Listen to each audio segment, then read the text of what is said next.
Hello friends, आपका स्वागत है आपके अपने चैनल के ऊपर। और मैं बात करूंगा बाजारों के बारे में। और देखिएगा बाजार किस तरीके से आज हमारे को परेशान करते हुए नजर आए, पोर्टफोलियो गिरता हुआ नजर आया। एलआईसी के आईपीओ का जो ओवरहैंग था वो आज सामने आया। मैं आपके साथ चर्चा कर रहा था पिछले 2 से 3 दिनों में कि देखिएगा पुल बैक के बाद एक करेक्शन का जो मूड है वो बनता हुआ नजर आ रहा है। थर्सडे की जो लास्ट एक्सपायरी थी, मंथली एक्सपायरी थी, तो वहाँ से एक अच्छा पुल बैक हमें देखने के लिए मिला था एक्सपायरी वाले दिन। फ्राइडे के दिन फिर शाम के सेशन के अंदर एक सेलिंग प्रेशर था। उसका मैंने चर्चा की थी कि ब्लैक मंडे की तैयारी शायद हो गई है, लेकिन ऐसा हुआ नहीं, थोड़ा डिले हुआ। ब्लैक मंडे ब्लैक वेडनेसडे में बन गया। और ये जो शुरुआत है, बहुत सारे लोगों को लग रहा है कि यार आरबीआई ने रेट ऑफ इंटरेस्ट बढ़ा दिया। ये सब एंटिसिपेटेड था, क्योंकि मैं आपके साथ पहले से ही ये चर्चा कर चुका था कि देखिएगा रेट ऑफ इंटरेस्ट तो बढ़ना तय है। आरबीआई जितना डेफर कर सकती है कर लो। जिस दिन गले में पानी आ जाएगा, जब ऊपर तक आपके पास बचने का कोई इलाज नहीं होगा, आपको रेट ऑफ इंटरेस्ट तो बढ़ाना पड़ेगा। तो आरबीआई को ये फैसला तो लेना था। एमपीसी की जो मिनट्स थी उनमें इस बात का थोड़ा सा रुझान था कि शायद अगली क्रेडिट पॉलिसी में बढ़ेगा, लेकिन मैंने कहा था कि सरकार महंगाई मानने के लिए तैयार नहीं है, लेकिन ग्राउंड रियलिटी कुछ और है। अंत में आज आरबीआई ने रेट ऑफ इंटरेस्ट बढ़ा दिया और उसके बाद बाजार धड़ाम, और बाजार धड़ाम होने में कुछ समय नहीं लगा। लेकिन आप लोग ये बात के समझ के चलिएगा कि बाजार अब कौन सी रेंज में आ गया है। बाजार में बहुत ज़्यादा वीकनेस अभी प्ले नहीं करनी है ट्रेडर्स को। मैं अभी जो इंडेक्स के ट्रेडर्स हैं, मुझे ऐसा लगता है, क्योंकि जो तेजी वाले स्टॉप लॉस थे आज वो ट्रिगर्स तो हुए हैं, लेकिन अब एक अहम स्पॉट जो जहाँ पर है, जो हमें क्लोजली वॉच करनी है, क्योंकि बाजार अब ऐसी परिस्थिति में है कि मुझे जो पर्सनली मैं अंडरस्टैंड करता हूँ कि बाजार में आज खाली ऑप्शंस की वजह से सेलिंग की गई थी। ट्रेडिंग की जो है सेलिंग है, और इसका माहौल हमें 2-3 दिन पहले ही बन गया था, क्योंकि मैंने कहा था मैं डेटा को रीड कर रहा हूँ, उन डेटा को देख के मुझे ब्लैक मंडे लग रहा था। अब यहाँ पर आप ध्यान से समझिएगा कि कहाँ पर मेन जो है स्पोर्ट है। 16,550 ध्यान से समझिएगा, और 16,500 आप पुराने भी चार्ट निकाल के देख लीजिएगा। एक अहम लेवल है यहाँ पर जहाँ पर बाजार रुकना चाहिए। मुझे नहीं लगता कि एक ही झटके में ये लेवल टूट जाएं, उसके चांसेस मुझे नहीं लगते। कोई बहुत बड़ी घटना हो जाए, कोई बहुत बड़ी न्यूज़ आ जाए, बात अलग है, कुछ और आउटकम्स आ जाएं बड़े, बात अलग है। अदरवाइज 16,550, 16,500, 10-20 50 पॉइंट और नीचे मान लीजिएगा एक ऐसी रेंज है, बहुत ही जबरदस्त स्पोर्ट है, एक टेक्निकल आप इसको स्पोर्ट मानिए। मुझे नहीं लगता बाजार इसके नीचे जाने चाहिए, कम से कम कल तो नहीं जाने चाहिए। कल कोई भी मंदी प्ले करने की कोशिश मत करिएगा। रीज़न मैं आपको बताऊंगा, लेकिन जो भी आप करें आप अपने फाइनेंशियल एडवाइस सलाह लीजिए, अपने रिस्क को असेस करके चलिएगा। क्यों मुझे ऐसा लगता है, मुझे ऐसा लगने के कुछ रीजंस हैं। आज जो सेलिंग हुई है उसमें जो वॉल्यूम का फिगर है, जितना बाजार गिरा है उस लेवल का वॉल्यूम नहीं था। और दूसरी बात बताता हूँ कि ये जो लेवल्स हैं, जब बाजार पिछले साल इन लेवल्स को तोड़ रहे थे, तब मैं क्लोजली वॉच कर रहा था कि जब 17,000 का लेवल टूटा था, 17,000 के आसपास बहुत ही जबरदस्त कंसोलिडेशन हुआ था, और उस समय पर 16,500, 16,550 बहुत ही बाजार ने रिस्पेक्ट दी थी। इन लेवल्स के ऊपर बहुत अच्छी वैल्यूशंस के ऊपर शेयर्स हैं। और अब जो फाइनेंशियल्स जो पिछले साल वीक थे, अब फाइनेंशियल्स इंप्रूव कर रहे हैं, और पिछले साल के जो प्रोविजंस बने थे कोविड के चक्कर में, उनका राइट बैक हो रहा है, जैसा आज कोटक महिंद्रा बैंक ने भी किया। तो इन सब के बावजूद हमें ऐसा लगता है कि फंडामेंटल्स थोड़े से इंप्रूव हो रहे हैं। मैं ये नहीं कह रहा कि बाजार बहुत तेज हो जाएगा, मैं यहाँ पर ये उम्मीद करता हूँ कि बाजार एक बार रुकेगा जरूर, मुझे उसकी संभावना लगती है। तो ये 16,500, 16,550 रुकने का लेवल है। ये अगर टूट जाते हैं, जो टेक्निकल जानते हैं, मैं उनको बोल रहा हूँ, खाली सभी के लिए नहीं है, तो ये टेक्निकल्स बहुत ही बढ़िया है। ये टूट गए, अगर यहाँ पर फॉल आ गया और बाजार इन 16,500, 16,450 के आसपास 1 या 2 घंटे काम कर गया, आप 16,300 पर बाजार को शोर मान लीजिएगा। मुझे चांसेस कम लग रहे हैं, बाजार इनको रिस्पेक्ट करेगा। यहाँ से मैं एक बाउंस भी एक्सपेक्ट कर सकता हूँ, और बाउंस 16,800 तक जाना चाहिए। अगर 16,800 के ऊपर टिकता है बाजार आधे से 1 घंटे, तो फिर ऊपर के रख पकड़ सकता है। लेकिन जिस तरीके की आज सेलिंग हुई है, कल शायद 16,800 को तोड़ ना पाए, लेकिन 16,800, 750 के आसपास जाना चाहिए। बेशक से आज बहुत ही क्लोजिंग जो है वीक थी, ये मेरे अपने व्यू है। चार्ट के एंगल से भी अगर आप देखें तो जिस तरीके का पैटर्न आपको स्क्रीन पे नज़र आ रहा है, और अगर आप इसको वीकली चार्ट में देखेंगे, क्योंकि तो डेली चार्ट है, तो आपको बिल्कुल एम टाइप का पैटर्न बनेगा, लेकिन एम कंप्लीट नहीं हुआ है। लेकिन डेली चार्ट्स में देखिएगा ये जो लेवल्स है क्या कंसोलिडेशन है। 16,500 ये देखिएगा यहाँ पर 16,500, 16,550 नहीं टूटना चाहिए एक दिन में। मैं तो देखिएगा चार्ट के हिसाब से भी, और सबसे खास बात है चार्ट को भी छोड़िए, मैंने जो अपने ट्रेड्स किए हैं पिछले 1 या 1.5 साल के अंदर, क्योंकि आफ्टर कोविड मैं क्योंकि ट्रेड्स भी जो है एफएनओ के अंदर कर रहा हूँ, आप लोग जानते हैं ऑप्शंस के अंदर, तो जो ट्रेड्स हमने किए हैं उनके जो एक्सपीरियंस है उनको देखते हुए जो मुझे समझ आई वहाँ पर, जिस तरीके से बाजार रिएक्ट कर रहा है रोज़ जिस तरीके से, तो हम उन जो रेजिस्टेंस को, जो हम तो सीधी सी बात बोलेंगे, जिन स्पोर्ट्स को रिस्पेक्ट करता है उनको देखने की कोशिश करते हैं। बाजार उनके साथ साथ आजकल साइकोलॉजिकली भी चलता है, तो मैं चार्ट के साथ अपनी साइकोलॉजिकली अपनी जो बेसिक अंडरस्टैंडिंग है, साथ में जो मुझे फंडामेंटल्स की जो है भगवान की दया से जो थोड़ी बहुत नॉलेज है, उन सब का समावेश करके मैं आपके साथ एनालिसिस करता हूँ।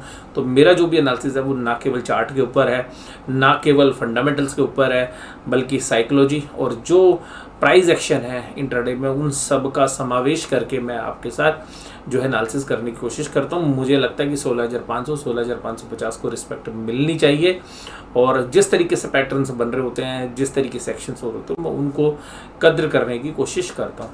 देखिएगा कोई भी एनालिसिस 100% करेक्ट नहीं होगा। मैं कोशिश ये करता हूँ कि जो हमारी पीछे पास्ट में जो एनालिसिस रहा है, जिस तरीके का रिकॉर्ड रहा है, हम ये चाहेंगे भगवान से कि उसी तरीके का रिकॉर्ड हमारा आगे भी रहे। तो काफ़ी हद तक जो है हम बाज़ार के अंदर जो है जो एनालिसिस करते हैं उसकी रेशियो जो है वो काफ़ी ठीक रही है। कभी कभी थोड़ा सा ऊपर नीचे हो जाती है, जैसे मंडे वाली जो ब्लैक मंडे की वो ब्लैक वेडनेसडे में कन्वर्ट हो गई, क्योंकि देखिएगा बड़े प्लेयर्स की पोजीशंस बनी होती हैं, हम उनको तो भाप लेते हैं कि भाई हाँ इस तरीके से रिएक्ट करना चाहिए, लेकिन हर बार ठीक होंगे ऐसा नहीं, क्योंकि बाजार बहुत सारी जो है इफ़ एंड बट्स के साथ चलता है। लेकिन हम कोशिश करते हैं कि 70 से 75% तक हमारी जो है रेशो ठीक निकले। Britannia, Power Grid, ONGC, NTPC, Kotak Mahindra ये तेजी के साथ है। कोटक महिंद्रा के रिजल्ट को अगर हम देखें तो कोटक महिंद्रा देखिएगा 1720 1730 के आसपास अच्छा बेस है, बाजार की किसी भी गिरावट में मिलता है। मुझे लगता है कि लॉन्ग टर्म के लिए भी शायद कोटक महिंद्रा इन प्राइस के ऊपर, क्योंकि मैं बैंकों पे बहुत बेरिश था, आप लोग जानते हैं, और बैंक चले भी नहीं, आप देखो इवन लार्ज का बैंक चले भी नहीं। अगर to the some extent ICICI ने अच्छा किया, बाकी जो बैंक्स हैं वो यहीं पे घूम रहे पिछले 1-1.5 साल में, देख लो आप। लेकिन मुझे अब ऐसा लगता है कि कोटक महिंद्रा बैंक के जो रिजल्ट्स थे, हालांकि अभी मैंने डिटेल में नहीं देखे हैं, मैं वीकेंड में उसकी शायद एनालिसिस करने की भी कोशिश करूंगा आपके साथ। लेकिन कोटक महिंद्रा की जो बेस है, जो प्राइस है, जो फंडामेंटल्स हैं, प्लस जो टेक्निकल्स हैं, उन सब के साथ 1720 1730 के आसपास मुझे लगता है कि 20 से 25% तक की रिटर्न्स जो है आने वाले 1 से 1.5 साल के अंदर कोटक महिंद्रा देने का जो है दम रखता है यहाँ पे। इसके बाद रिलायंस, आप लोग जानते हैं कि जब 2800 के आसपास रिलायंस था, मैंने ही कहा था कि आप रिलायंस को मत देखो यार, ये तेज आपको लग रहा है, लेकिन ये रिलायंस टूटेगा, और आज रिलायंस टूट भी गया। और रिलायंस 2800 कुछ रुपये का भाव था जिस दिन मैंने कहा था कि अब इस पर थोड़ी सी तेजी जो है मत रखिएगा।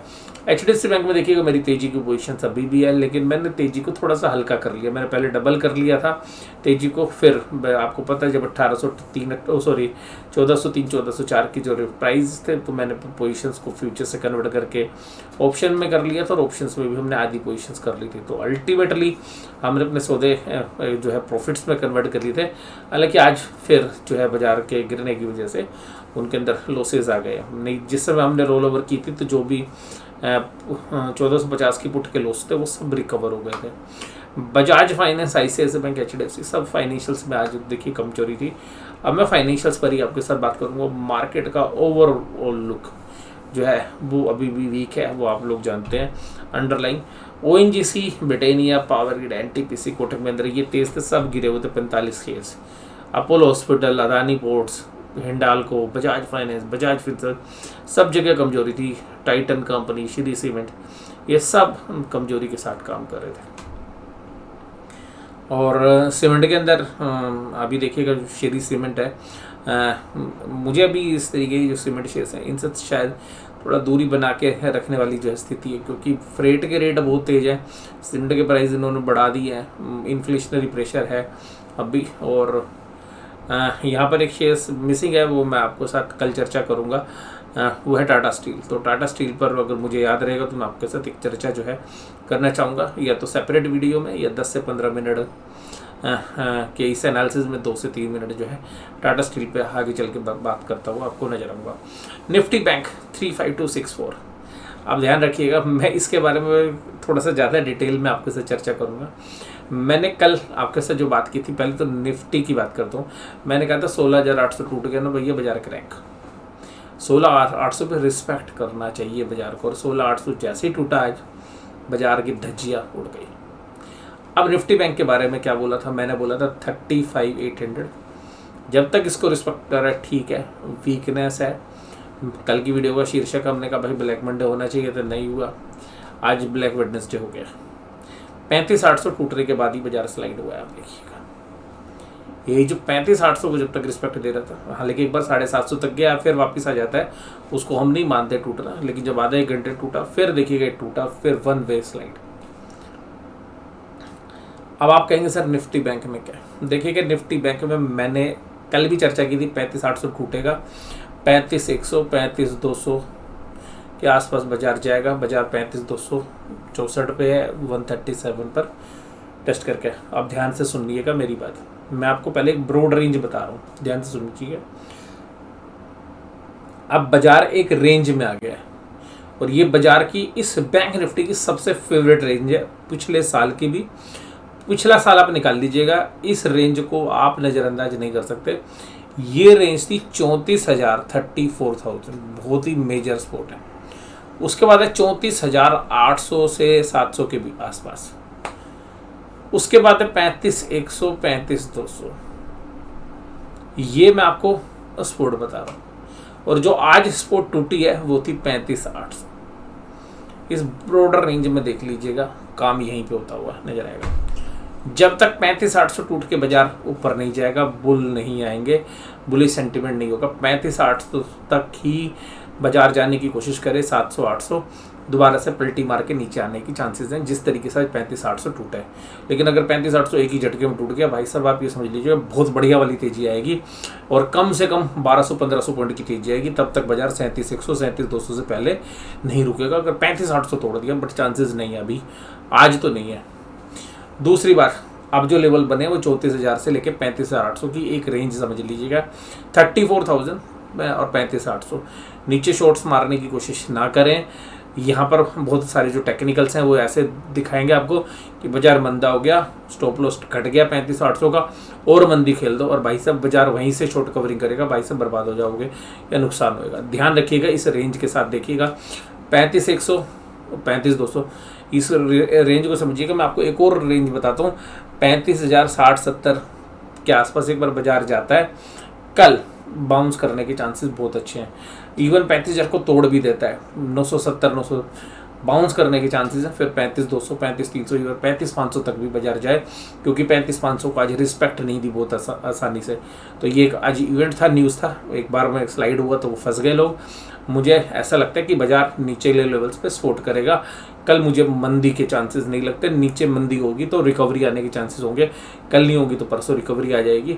पर ध्यान रखिएगा, बहुत बड़ी मंदी मत खेलिएगा, यहाँ पे मंदी के चांसेस नहीं है। 34,800 की बहुत जबरदस्त सपोर्ट है, और जहाँ पर बाजार आज बंद हुए 35,100 35,200 बहुत जबरदस्त बाइंग है। और बाजार ने कम से कम नहीं ना, कम से कम पूरे पिछले साल 12 महीने के दौरान 3 महीने का टाइम पीरियड आप निकालो, 3 भी छोड़िए, 5 महीने का टाइम पीरियड निकालिए, 34,000 से लेकर 35,800 के बीच में हमने 5 महीने काम किया है, और सबसे ज़्यादा एक्सपायरी हुई है 35,000 के ऊपर। तो ये ध्यान रखिएगा, जो 34,000 से लेकर 35,800 की रेंज है, ये बहुत ही मस्त वाली रेंज है। इसमें 34,000 तक बहुत ज़बरदस्त सपोर्ट है। 34,000 नहीं टूटना चाहिए, हालांकि यूक्रेन युद्ध के समय टूट गया था, लेकिन 2-3 दिन के अंदर ही वापस आ गया था। तो ध्यान रखिएगा, 34,000 34,800 जहाँ बाजार अभी बंद हुआ है, ये भी सपोर्ट है। 35,500 पे रिस्पेक्ट होनी चाहिए थी, नहीं हुई, टूट गया। 35,800 एक रेजिस्टेंस है, ये अच्छी सपोर्ट थी, टूट गई, इसलिए 35,100 आ गया। मैंने आपके साथ चर्चा भी की थी।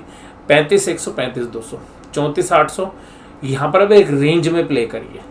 अभी जो ऑप्शंस के जो सेलर्स हैं उनके लिए बड़े फ़ायदे वाली स्थिति होनी चाहिए मेरे हिसाब से, जो कॉल और पुट दोनों को बेचते हैं। और हाँ, मुझे ऐसा लगता है कि स्टारडल और स्ट्रैंगल बेचने वाले, लेकिन पेशेंस रखिएगा क्योंकि बाजार ऊपर नीचे बहुत जबरदस्त तरीके से होगा। इन रेंज को ध्यान रखिएगा। बाजार में मंदी आपको अगर खेलनी है, बहुत ही भयंकर वाली मंदी, तो 34,000 जिस दिन टूट जाए क्लोजिंग बेसिस पे, ट्रेड इंट्राडे बेसिस पे नहीं, 34,000 जिस दिन टूट जाए उस दिन आप मंदी खेल लेना। मुझे नहीं लगता अभी 34,000 टूटेगा जिस तरीके से फंडामेंटल रिजल्ट आए हैं। बेशक से ये जो रेट ऑफ इंटरेस्ट बढ़ा है ये नेगेटिव इम्पैक्ट करेगा बाजार के ऊपर, और वो कर भी दिया, लेकिन बाजार इन सभी चीज़ों को पहले डिस्काउंट किए हुए था। क्रेडिट पॉलिसी में रेट बढ़ने थे, वो ना भी बढ़े तो बॉन्ड रेट में मार्केट बढ़ गए थे रेट। चार्ट के ऊपर भी आप देखेंगे ये जो लेवल्स हैं 35,000 के, आप देखिएगा कितना काम हुआ है। यहाँ पर भी काम हुआ है, पिछले साल भी हुआ है, इस साल भी काम हुआ है। पिछले साल का पूरा चार्ट निकालिएगा, आपको 34,000 और 35,800 35,900 में ही बाजार नजर आएगा। आप कितने महीने, मतलब अगर आप डेली चार्ट में देखेंगे तो डेली चार्ट्स के अंदर 25% से लेके 40% तक के जो कैंडल्स हैं वो इसी दायरे के अंदर है। तो इससे बड़ी बात क्या होगी। तो ये लेवल्स इतनी जल्दी से टूटेंगे नहीं, इसमें काम होना चाहिए लंबा तरीके से। टूटने से पहले लंबा काम होएगा, चाहे ऊपर टूटे चाहे नीचे टूटे। 34,800 टूट गया है या तो एक दो दिन में, 35,800 टूट गया है या तो एक दो दिन में 35,800 पार करके भाई जाल ऊपर चल। और अगर नहीं ऊपर आया तो 34,000 से लेकर 35,800 में खूब दब के काम करते रहिएगा। 35,000 के नीचे बाइंग आनी शुरू हो जाएगी, 35,800 के आसपास सेलिंग आनी शुरू हो जाएगी। ये रेंज जो है रहती हुई आपको देखने के लिए मिलनी चाहिए। ये मेरे व्यू हैं जो मैं आपको अपनी समझ से जो है बता रहा हूँ। HDFC bank, ICICI bank, SBI, axis bank और इंडसइंड बैंक ये सब कमजोरी में थे, सब कमजोर थे। आज कोटक महिंद्रा बैंक अपने आप को संभाले हुए था। FIIs के डेटा देखोगे तो भाई साहब बहुत सेलिंग है, और DIIs भी डिफेंसिव हो गए। उनको पता है भाई रोकना था बाजार। अब बात बताता हूँ कि भाई साहब DIIs जो भी इन्वेस्टर्स हैं उनमें एक LIC को लगा लो। भाई साहब LIC के पास मोस्टली सारी कंपनीज के शेयर्स हैं, मोस्टली जितनी भी बढ़िया कंपनी, किसी में 1% होल्डिंग है, किसी में 2%, सबके चीथड़ उड़ा देगी अगर आपने LIC का IPO को फेल कर दिया। तो LIC का IPO फेल नहीं होगा, इस बात की तो चिंता आप करो मत। LIC की जो नेटवर्थ है, ये जो इन्वेस्टमेंट के अंदर जो है, जो शेड्यूल 8A के अंदर आती है, जो लोग जानते हैं अकाउंटिंग नॉलेज, तो जो शेड्यूल 8A के अंदर जो इन्वेस्टमेंट्स आती है लाइफ इंश्योरेंस कंपनीज की बैलेंस शीट में, वो बहुत बड़ा कॉर्पस है इनके पास, और मोस्टली कंपनीज की इन्वेस्टमेंट इनके पास है। तो वो जो इन्वेस्टमेंट है ना, उसकी वजह से एक बेनिफिट मिलता है इनको। तो यहाँ पर एक दिशा निर्देश होते हैं बैंक्स को या बाकी को कि भाई हमारे IPO में संभाल लेना, नहीं तुम बैंकों के भी शेयर्स मेरे पास है, NBFCs के भी शेयर्स मेरे पास है, अगर मैं बेचने पे आ गया तुम बर्बाद हो जाओगे। तो अल्टीमेटली एक जो है क्रॉस जो है बेनिफिट्स आपस में एक दूसरे के साथ रहते हैं, इसलिए जो है कन्फ्लिक्ट ऑफ इंटरेस्ट की भी बात होती है जब इस तरीके की कंपनीज का IPO आते हैं। और आप लोग जानते हैं कि इसीलिए जो है NSE का IPO को बहुत समय से परमिशन भी नहीं मिल रही है, नहीं तो NSE का IPO भी काफ़ी समय से वेट कर रहा है। FIIs आप लोग जानते हैं 3,288 करोड़ की सेलिंग करी है। FIIs लगातार सेलिंग कर रहे हैं। FIIs के डेटा अभी तक भी बहुत नकारात्मक है, और ये तो मुझे लगता है कि जो इन्होंने 15-20 साल में जो प्रॉफिट्स कमाए, खाली तो भी प्रॉफिट को ही बेच रहे हैं। मैं ये नहीं कह रहा कि सेलिंग अभी ख़त्म हो गई है, बट सेलिंग सीवियर है, लेकिन हमारी आज बाइंग कम हुई है जिसकी वजह से बाजार ज़्यादा गिरे, यानी कि DIIs की बाइंग। FIIs के इंडेक्स फ्यूचर्स में भी सेलिंग की है, और इंडेक्स ऑप्शंस में उन्होंने मामूली सी खरीदी है। इसके बाद 776 करोड़ के स्टॉक फ्यूचर्स भी बेचे हैं। FIIs भी हैरान है कि हमने इतना माल बेच दिया लेकिन इंडिया का बाजार नहीं गिरा। ये ताकत है इंडिया के रिटेल की, और इंडिया का रिटेल पैनिक में ना आए जो है, इसकी भी जो है सरकार पूरी कोशिश करती है। और रेट जो इंटरेस्ट का बढ़ाना था वो इकोनॉमी की वजह से लाजमी था, तो इससे कुछ भी ऐसा नहीं है कि बड़ा पॉजिटिव है। रेट ऑफ इंटरेस्ट बढ़ना हमारी इकोनॉमी के लिए और हमारी स्टॉक मार्केट के लिए नेगेटिव है, लेकिन हम एक तरफा नेगेटिव नहीं होंगे। बाजार समय लेके साथ साथ जो है अपने रिएक्शन करेगा, और जो रिजल्ट्स आगे आएंगे उनके ऊपर एक्ट करेगा। हालांकि अच्छा समय, हमें ये नहीं लगता कि शॉर्ट टर्म काफ़ी अच्छा समय, लेकिन लॉन्ग टर्म्स के लिए अभी भी जो है इंडिया इकोनॉमी बहुत ही अच्छा करने वाली है। इस बात की हमें पूरी उम्मीद है, और लॉन्ग टर्म में वेल्थ क्रिएट होगी, ऐसी मैं उम्मीद करता हूँ। अभी भी पुट कॉल रेशियोज देखिए कभी भी कंफर्ट नहीं है पुट राइटर्स को, आज तो होना भी नहीं चाहिए था, लेकिन पुट राइटिंग में ऐसा कहीं भी कुछ नहीं लिख रहा पुट कॉल रेशियो में कि बाजार बहुत ज़्यादा वीक है। इसको देख के भी ऐसा लगता है कि बाजार रिकवरी कर लेगा। डाउ जोन्स आज थोड़ा सा पॉजिटिव है। डॉलर्स ब्रेंट क्रूड्स के प्राइस थोड़े से नकारात्मक है क्योंकि ऊपर की तरफ जा रहे हैं, तो हमारे लिए अच्छा नहीं है। पुट कॉल रेशियोज में भी देखें, ये तो आज जो है इतनी कमजोरी के बाद भी 16,700 पे जो है बाजार, क्योंकि 16,800 की लेवल तोड़ चुका था। कॉल राइटर 28,000 है, जबकि आज नए ऐड हुए तो टोटल 30,000 है, जबकि पुट राइटर भी 42,000 कॉन्ट्रैक्ट्स हैं। और कॉल राइटिंग 16,800 पे सबसे ज़बरदस्त है, क्योंकि टेक्निकल सपोर्ट है। तो ध्यान रखिएगा 16,800 एक रेजिस्टेंस का काम करेगी। और ऐसी कोई पुट राइटिंग में पुट अनवाइंडिंग नहीं हुई है जिसको देख के हमें लगे कि बाजार वन वे जो है स्लाइड कर देगा, तो ऐसे चांसेस भी नहीं है। कल भी मुझे जो है निचले लेवल पे सपोर्ट नज़र आती है। 16,550 एक अच्छी सपोर्ट है, और 16,500 पर भी आप देखेंगे तो ओपन इंटरेस्ट काफ़ी अच्छा है, अच्छी पुट रेटिंग है। तो हमें लगता है कि 16,500 16,550 एक अच्छा बेस रहेगा, और यहाँ से एक पुल बैक जो है आना चाहिए अगर बाजार कल गैप डाउन ओपनिंग होते हैं। 16,750 16,800 एक रेजिस्टेंस लेवल होगा। 16,800 क्रॉस कर दिया फिर तो भैया अच्छी तेजी हो जाएगी, जो आज जितने शॉर्ट थे वो सब कवर हो जाएंगे। चांसेस नहीं लग रहे, 16,800 एक रिस्ट्रिक्शंस का काम करेगा। उसके बाद अगर हम बात करें ऑप्शंस के बैंक के डेटाज में, तो बैंक में कॉल राइटिंग हुई है 35,500 के ऊपर, और ये 35,500 तो एक ही झटके में टूट गया। आज उम्मीद नहीं थी, लेकिन यहाँ से पुट राइटिंग अनवाइंड हो गई है। तो हमें भी ऐसा लगता है कि बाजार कल एक पुल बैक करेगा, तो 35,500 को एक बार टेस्ट करने की कोशिश करेगा। रेंज मैंने आपको बता दी है, क्योंकि अब नीचे 34,800 और 35,135 बहुत अच्छी रेंज है, बहुत अच्छा दायरा है 300 पॉइंट का, जहाँ पर बार बार जो है सपोर्ट मिलेगी, बार बार बाउंस बैक होने के चांसेस हैं। मुझे लगता है कि अभी बाजार जहाँ से क्लोज हुए 35,500 से लेकर 35,800 तक कल भी एक बार टेस्ट कर सकता है। 35,800 के ऊपर ही बाजार थोड़ा सा जो है ऊपर की तरफ निकल सकता है। 35,800 तक भी आपकी कॉल राइटिंग भी जबरदस्त है, तो 35,800 तोड़ पाना बड़ा मुश्किल लग रहा है आज की परिस्थिति के हिसाब से। और अगर जिस तरीके के न्यूज़ आउटकम्स होंगे, आज यूएस की भी शायद रेट ऑफ इंटरेस्ट जो है उसके ऊपर फैसला लेगा यूएस फेडरल रिजर्व, तो वो भी एक इम्पैक्ट करते हुए कल नजर आएंगे। तो वीडियो आज आपको कैसी लगी जरूर से जरूर मुझे कमेंट बॉक्स में बताइएगा। खुल के मैंने जो है अपने व्यूज़ जो है रखे हैं, बाजार की रेंज आपके साथ डिस्कस की है। कोई भी ट्रेडर ले अपने फाइनेंशियल एडवाइजर से सलाह लेने के बाद ले, आपकी कैपिटल के हिसाब से ही आप अपने ट्रेड्स लें। वो तो एक्सेसिव ट्रेड्स भी कभी कभी सही ट्रेड होने के बावजूद भी अगर बड़ी कैपिटल के साथ आप काम करते हैं तो सही प्रॉपर प्रॉफिट नहीं ले पाते, और लॉस जो है बड़ी मात्रा में होने के चांसेस रहते हैं। तो इसलिए जब भी कोई पोजीशंस ले तो एक साइजेबल अमाउंट जो है अपना डिसाइड कर ले अपनी कैपिटल के हिसाब से, और अपनी फाइनेंशियल एडवाइजर से सलाह लेने के बाद ही अंतिम फैसला लें। आपको ये पूरा एनालिसिस कैसा लगा जरूर से जरूर मुझे कमेंट बॉक्स में बताइएगा। वीडियो देखने के लिए धन्यवाद। Thank you very much.